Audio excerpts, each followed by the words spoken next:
Diceritakan oleh Farah, masuk saja bulan kedua selepas mereka mengambil Muni sebagai pembantu rumah, Muni ada satu perangai.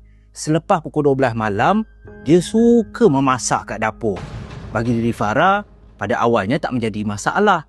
Tetapi apabila perkara tu kerap berlaku, Farah dah mula rasa pelik. Adalah satu ketika, sewaktu pukul 2 pagi, tekak Farah ni berasa haus.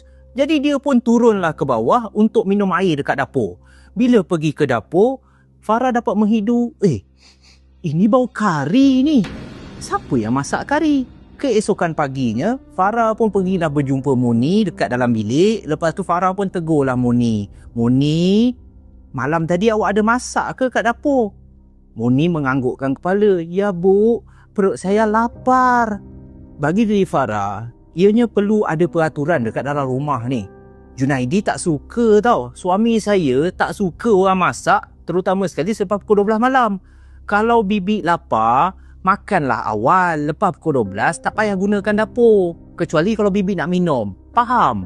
Muni menganggukkan kepala. Faham bu. Dan perkara yang ditegah oleh Farah, Muni ni dengar. Selepas pukul 12, dia dah tak masuk dapur dah. Cumanya, ianya hanya bertahan dalam masa 2 minggu sahaja.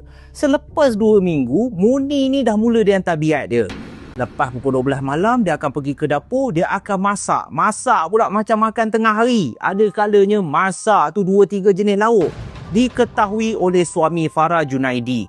Junaidi ni panas lah. Geng puaka kena faham. Diorang ada anak kecil. Bagi diri Junaidi, selepas pukul 12, dapur tu tak patut digunakan untuk memasak.